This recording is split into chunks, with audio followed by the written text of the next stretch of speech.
Hello everybody, the Asian guy here, and this is after the silent video of a gun review.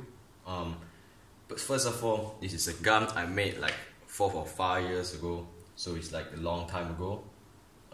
It was when I was still a kid, like 11 years old, and this gun was, you have to keep in mind, this is like kind of a mixture of USPS and code 1911, because I have no idea what am I doing when I was a kid. So the top looks like a USPS, even the front too, you can see it looks like a USPS, but the bottom is kind of like the code, and even the trigger is a code trigger.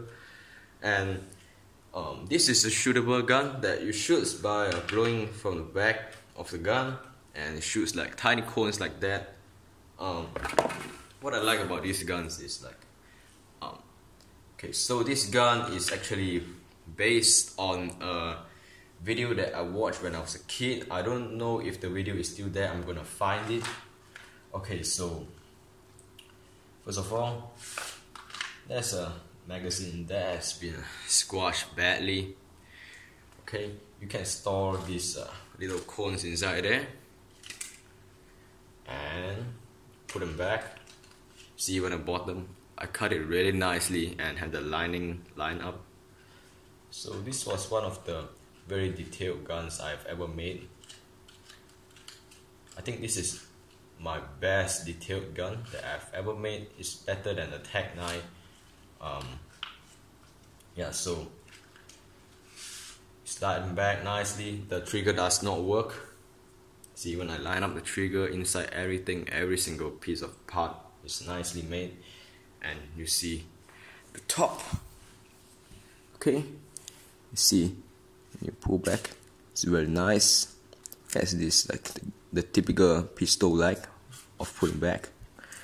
And the sides are actually hardened paper. You can see it's really hard. It's a plastic. This is achieved by putting tons of super glue. And how you operate this is just like I'll show in the silent clip.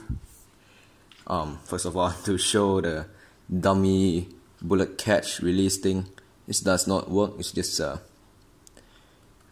decorative piece. So first of all, when you pull back, it reveals a hole. The mechanism is slightly complicated than the pistol that I showed how to make. This is slightly complicated version, and this features a hole right here, and you slide your bullet in like that and push back, and then there's a hole at the back. You can draw out your blowing tube, and you can shoot it by blowing it. Not a very strong gun because the barrel is relatively short, but it is a very nice piece of little paper gun that I created back in my kiddie days. And yeah, hope you guys enjoyed the video, and goodbye.